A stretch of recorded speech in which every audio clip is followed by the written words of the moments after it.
Okay నాన్న. ఈరోజు మనం చెప్పే కాన్సెప్ట్ ఏంటంటే, ఇంతవరకు మనము ఏం నేర్చుకున్నాము? ఇంతవరకు మనం ఏం నేర్చుకున్నాం రా? నిన్న కాన్సెప్ట్ ఏంటి? నిన్న concept alternative series, Leibniz series నేర్చుకున్నాం కదా. ఇప్పుడు absolute convergent series, conditionally convergent series రెండు కాన్సెప్ట్స్ నేర్చుకుంటాం.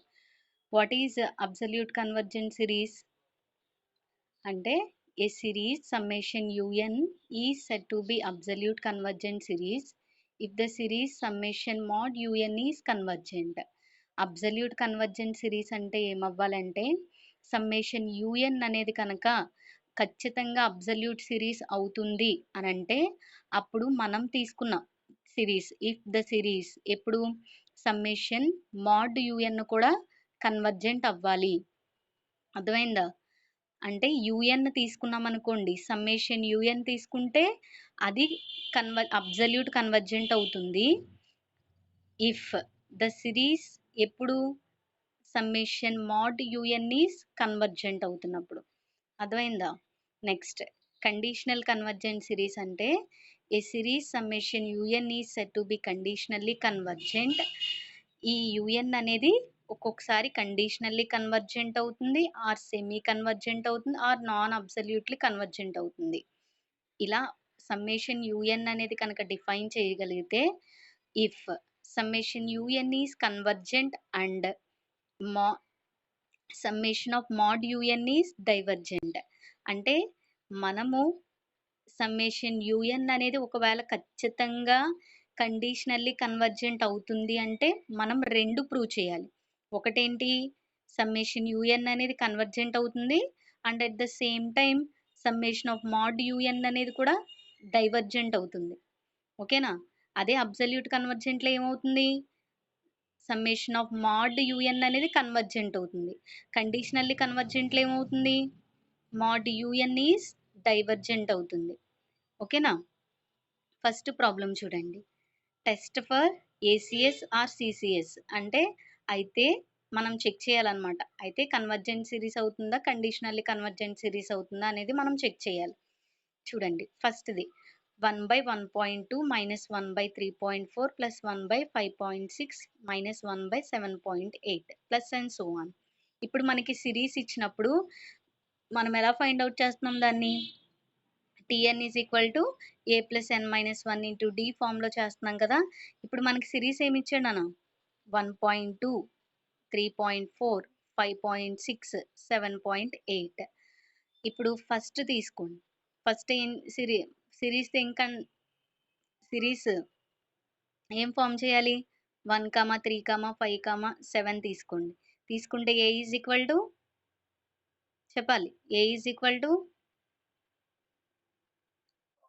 1. నెక్స్ట్ డి అంటే ఏంటన్నా? డిఫరెన్స్ కాబట్టి సిరీస్లో 3 minus 1 D is equal to 2. అప్పుడు TN is equal to A plus N minus 1 into D ఫామ్లో సబ్స్టిట్యూట్ చేస్తే 2n మైనస్ వచ్చింది. అలాగే నెక్స్ట్ సిరీస్ తీసుకోండి, 2, 4, 6, 8. దానికి సిరీస్ మనం ఫైండ్ అవుట్ చేస్తే ఏమొచ్చిందంటే 2n వచ్చింది. ఓకేనా? ఇప్పుడు ఏమవుతుంది, మనము ఇంకొకటి ఇక్కడ జాగ్రత్తగా గుర్తుపెట్టుకోండి. అబ్సల్యూట్ కన్వర్జెంట్ సిరీస్లోనైనా కండిషనల్లీ కన్వర్జెంట్ సిరీస్లోనైనా మనం ఏం చెక్ చేస్తామంటే ప్రతి మెథడు కూడా మనం చెక్ చేయాలి. అంటే ఇప్పటి వరకు మనం యూజ్ చేసిన ప్రతి మెథడు కూడా యూజ్ చేస్తామన్నమాట. అంటే ఫర్ ఎగ్జాంపుల్ ఇప్పటి వరకు మనం యూజ్ చేసిన మెథడ్స్ ఏంటి? ఏంట్రా? ఆల్టర్నేటింగ్ సిరీస్, కన్వర్జెంట్ సిరీస్, ఇంకొకటి చెప్పాలి, క్యాచీ సెంత్రూట్ టెస్ట్, డిఎలంబర్ట్స్ రేషియో టెస్ట్, ఇవన్నీ యూజ్ చేసాం కదా. ఏది యూజ్ చేసినప్పటికీ కూడా మనకి ఖచ్చితంగా కన్వర్జెంట్ అవుతుందా డైవర్జెంట్ అవుతుందా అని చెప్పాలి. చూడండి, summation of -1 whole power n - 1 అనేది ఏ సిరీస్లో తీసుకుంటాము? -1 హోల్ పవర్ n అనేది చెప్పాలి. -1 హోల్ పవర్ n - 1 అనేది ఏ సిరీస్ని డిఫైన్ చేస్తుంది? వెరీ గుడ్ నాన్న. ఆల్టర్నేటివ్ సిరీస్‌ని డిఫైన్ చేస్తుంది. కాబట్టి మనం ఫస్ట్ చెక్ చేద్దాం. ఆల్టర్నేటివ్ సిరీస్‌లో summation of -1 whole power n-1 summation UN అంటే ఏంటి? 1 ఇప్పుడు మనం చెక్ చేసాం కదా! 2n-1 2n. కాబట్టి 1/2n-1 into 2n summation UN అయింది. వేర్ యూఎన్ అనేది రాసుకున్నాను. UN is equal to mode 1 whole power n-1/2n-1 into 2n. కాబట్టి -1 హోల్ పవర్ n-1th టర్మ్ మనకు 1 అయిపోద్ది. ఎక్కడైనా మీరు మ్యాండేటరీగా అది గుర్తుపెట్టుకోండి. అది అవసరం లేదు కూడా. ఎందుకని summation of N N is equal to 1 tends to infinity కదా! అంటే చూడండి ఆల్టర్నేటివ్ సిరీస్‌లో summation n is equal to 1 tends to infinity. కాబట్టి -1 హోల్ పవర్ 1 అంటే ఏమైపోద్దిరా? అదంతా 0 అయిపోతుంది. -1 హోల్ పవర్ 0 1 అవునా కదా? అంటే మోడ్‌లో -1 హోల్ పవర్ 0 అంటే -1 అయింది. మోడ్ తీసేస్తే 1/2n-1/2n. అర్థమైందా నాన్న? Next 1/2n-1 into 2n. 2nలో నుంచి nth టర్మ్ కామన్ తీసేయండి. nth టర్మ్ కామన్ తీస్తే ఏమవుతుంది? 2 - 1/n ఇంటూ 2n. ఓకేనా? నెక్స్ట్ సెకండ్ పేజ్ చూడండి. Next term is equal to 1 overall term 2n² common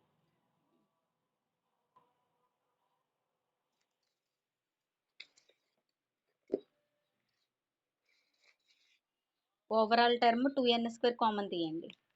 n² common తీస్తే ఏమవుతుంది? 2 - 1/n. చూజ్ vn కన్సిడర్ చేయండి by p test ప్రకారం అనమాట. vn కన్సిడర్ చేస్తే 1/n² అవుతుంది. Summation of vn is equal to summation of 1/n². n² అంటే p term ఏమవుతుందిరా? p is equal to 2. కాబట్టి 1 కన్నా 2 అనేది పెద్దది. కాబట్టి ఏమవుతుంది? p టెస్ట్ ప్రకారం therefore vn is convergent.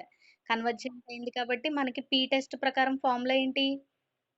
Limit n tends to infinity un/vn. కాబట్టి limit n tends to infinity un ఎంతొచ్చింది? 1/2n² into 2 - 1/n by 1/n² చేయండి. ఈ 1/n²ని పైకి తీసుకెళ్ళిపోతే ఇంటూ అవుతుంది. n²/1 n² cancel. కాబట్టి 1/2 ఇంటూ 2 - 1/n అయింది. కాబట్టి ఇప్పుడు limit n tends to infinity దేని ప్రకారం నాన్న? p టెస్ట్ ప్రకారం limit n tends to infinity. కాబట్టి 1/∞ 0. కాబట్టి 1/2 ఇంటూ 2 - 0 అంటే ఎంత? 1/4. 1/4 నాట్ ఈక్వల్ టు 0. మనకి p టెస్ట్ ప్రకారం ఏంటి? p టెస్ట్ ప్రకారం vn అనేది కన్వర్జెంట్ వచ్చింది. దేర్‌ఫోర్ మనం లిమిట్ చేసినా కూడా అప్పుడు అది ఏమవుతుంది? లిమిట్ అప్లై చేసినప్పటికీ కూడా convergent. Therefore, summation Vn is convergent by limit comparison test. Summation mod Un is convergent. Hence, the given series summation Un is ACS. Absolute convergent series. Absolute convergent series ఎప్పుడు అవుతుంది? ఖచ్చితంగా limit comparison test convergent అవ్వాలి. And మనం ఏ test అయితే use చేస్తున్నామో ఆ test కూడా same అవ్వాలి. అర్థమైందా? ఇప్పుడు చూడండి p టెస్ట్ ఇక్కడ కన్వర్జెంట్ అయింది. లిమిట్ కంపారిజన్ టెస్ట్ కూడా కన్వర్జ్ అయింది. కాబట్టి మనం therefore hence the given series is convergent. ఓకేనా? Absolute convergent test. Next problem test for convergence of series summation -1 whole power n-1 into √n+1 -√n. ఇప్పుడు దాన్ని మొత్తాన్ని సమ్మేషన్ un అనుకోండి. un అనుకుంటే మనకి నేను చెప్పాను n+1 -√nth ఫామ్లో ఉన్నప్పుడు మనం ఏం చేయాలి? కింద పైన కూడా రేషనలైజ్ చేయాలి. రేషనలైజ్ చేస్తే మనకి ఏమవుతుంది? √n+1 -√n into √n+1 +√n అంటే అది ఏమైపోద్ది? a + b into a - b. కాబట్టి ఏమవుతుంది? a minus B whole square, అంతేనా? చెప్పాలి. అప్పుడు రూట్ స్క్వేర్ క్యాన్సిల్ అయిపోతే మనకి n+1 మైనస్ n అవుతుంది. బై కింద ఏం మిగులుతుంది? √n+1 minus √n. కాబట్టి పైన n క్యాన్సిల్ అయింది 1/. ఓవరాల్ మొత్తం టర్మ్లో √n కామన్ తీయండి, ఎందుకంటే రూట్ అనేది ప్రతి టర్మ్కి చెందుతుంది కాబట్టి. ఓకేనా అమ్మ? అక్కడ √n+1 ప్లస్ √n రా. ఓకేనా? అక్కడ కవర్ చేసుకోండి. Next choose vn is equal to, ఇప్పుడు 1/√n చూస్ చేసుకోండి. 1/√n అంటే అప్పుడు ఏమవుతుంది? √n ఎలా రాసుకోవచ్చు? n⁻1/2 అంటే 1/2 అనేది 1 కన్నా తక్కువ. కాబట్టి పీ టెస్ట్ ప్రకారం 1 కన్నా తక్కువ ఉంటే ఏమవుతుంది? vn అనేది divergent. Therefore limit n tends to infinity un/vn check చేయండి. un/vn చెక్ చేస్తే అది కూడా 1/2 వచ్చింది. మనకి పీ టెస్ట్ ప్రకారం సమ్మేషన్ vn అనేది డైవర్జెంట్ అయింది కాబట్టి next limit n tends to infinity un/vn కూడా డైవర్జెంట్ అవుతుంది. కాబట్టి ఇప్పుడు డైవర్జెంట్ అయితే ఏమవుతుందిరా? డైవర్జెంట్ అయితే ఏమవుతుంది? డైవర్జెంట్ చూడండి, limit n tends to infinity un/vn is equal to 1/2 not equal to 0 and summation vn is divergent. Therefore, mod un is divergent by limit comparison test. Hence, the given series summation un is not absolute convergent series. అక్కడ మనకి not absolute convergent series అని ఎందుకు రాశాను? మనకి ఎప్పుడు convergent series అవుతుంది? ఎప్పుడు convergent series అవుతుంది చెప్పాలి. ఎప్పుడు కన్వర్జెంట్ సిరీస్ అవుతుందా? ఈక్వల్ టు 0 అయినప్పుడు సమ్మేషన్ ఖచ్చితంగా సమ్మేషన్ un అనేది అబ్సల్యూట్ కన్వర్జెంట్ ప్రకారం మనకి కన్వర్జెంటే అవ్వాలి. మ్యాండేటరీ, అది గుర్తుపెట్టుకోండి. సమ్మేషన్ mod un అనేది అబ్సల్యూట్ కన్వర్జెంట్ సిరీస్ ప్రకారం కన్వర్జెంట్ అవ్వాలి. అప్పుడు మాత్రమే మనకి అబ్సల్యూట్ కన్వర్జెంట్ సిరీస్ అనేది కన్వర్జెంట్ అవుతుంది అనమాట. లేకపోతే మనకి లిమిట్ కంపారిజన్ టెస్ట్ కూడా డైవర్జెంట్ అయితే మనకి అబ్సల్యూట్ కన్వర్జెంట్ టెస్ట్ కూడా ఏమవుతుంది?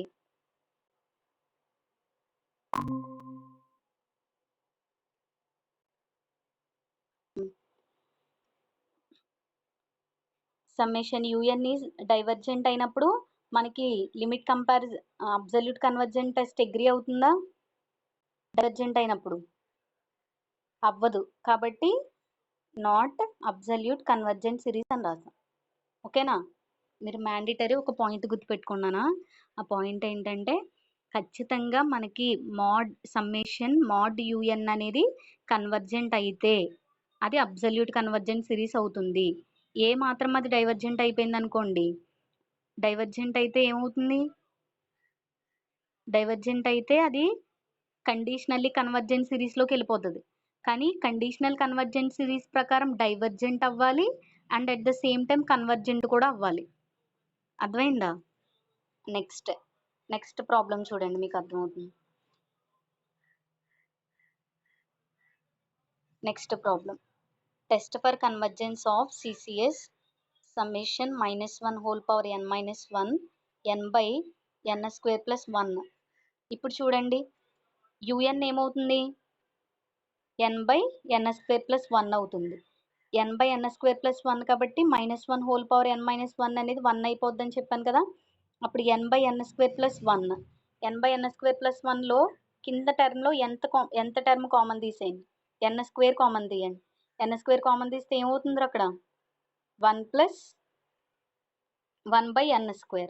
కాబట్టి 1/ పైన ఒక n ఉంది కదా, కింద n² ఉంది కదా, క్యాన్సిల్ అయిపోతే 1 మిగులుతుంది పైన 1/n × 1 + 1/n² అవుతుంది. ఇప్పుడు చూస్ vn చూస్ చేసుకోండి. చూస్ చేసుకుంటే ఏమైంది? vn is equal to 1/n. Therefore summation vn is 1/n అంటే n⁻1 అంటే p ఈజ్ ఈక్వల్ టు 1 అయింది. p ఈజ్ ఈక్వల్ టు 1 అయితే p టెస్ట్ ప్రకారం అది కన్వర్జెంట్ అవుతుందా? డైవర్జెంట్ అవుతుందా? పీ టెస్ట్ ప్రకారం చెప్పాలి. ఈజ్ ఈక్వల్ టు 1 అయిపోతే అది డైవర్జెంట్ అయిపోతుందని పీ టెస్ట్ ప్రకారం. కాబట్టి ఇప్పుడు లిమిట్ చెక్ చేయండి. UN/Vn. UN/Vn ఖచ్చితంగా నాట్ ఈక్వల్ టు 0 అయింది కాబట్టి therefore summation Vn is divergent. మనకి ఇప్పుడు లిమిట్ కంపారిజన్ టెస్ట్ కూడా డైవర్జెంట్ అయింది. ఇప్పుడు మనకి కండిషనల్లీ కన్వర్జెంట్ సిరీస్ చెక్ చేయమంటున్నాడు. అవుతుందా లేదా అంటున్నాడు. ఇంకేం చెక్ చేయాలి మనము అంటే ఇప్పుడు డైవర్జెంట్ చెక్ అయింది కదా, కండిషనల్లీ కన్వర్జెంట్ సిరీస్ ప్రకారం ఇంకేం చెక్ చేయాలి, ఖచ్చితంగా సమ్మేషన్ UN అనేది కన్వర్జెంటా కాదా అనేది చెక్ చేయాలన్నమాట. ఇప్పుడు దానికోసం ఏం చేస్తామంటే ఆల్టర్నేటివ్ సిరీస్ తీసుకుంటాం అనమాట. Summation UN is equal to -1 whole power n - 1 into n/n² + 1 అంటే n/n² + 1ని UN⁴ కింద రాయండి. UN⁴ కింద రాస్తే it is alternative series where UN⁴ is equal to n/n² + 1 అనుకోండి. ఇన్ ద సేమ్ వే మరలా n² కామన్ తీసామనుకోండి 1 + 1/n² అవుతుంది, 1/n. therefore also UN⁴ is decreasing sequence. ఎందుకని డిక్రీజింగ్ సీక్వెన్స్, ఒకవేళ మనకి ఖచ్చితంగా దాంట్లో 1/∞ చెక్ చేసామనుకోండి ఏమవుతుందిరా, 1/∞ limit n tends to infinity మొత్తం ఓవరాల్ 0 అయిపోతుంది. కాబట్టి మనకి డిక్రీజింగ్ సీక్వెన్స్ అయినప్పుడు లిబ్నిస్ టెస్ట్ చెక్ అయినట్టే కదా. నెక్స్ట్ లిబ్నిస్ టెస్ట్ డిక్రీజింగ్ సీక్వెన్స్ అయితే మనకి ఖచ్చితంగా మనం తీసుకున్న UN' అనేది కన్వర్జెంట్ అవుతుంది అనమాట. Therefore summation UN is convergent. అర్థమవుతుందా మా, అర్థమైందా? హలో,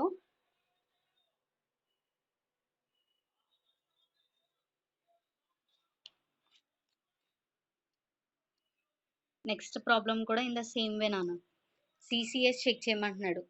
CCS అంటే మనకి ఫస్ట్ డైవర్జెంట్ అవ్వాలి and at the same time next concept convergent అవ్వాలి. ఇక్కడ కూడా అంతే.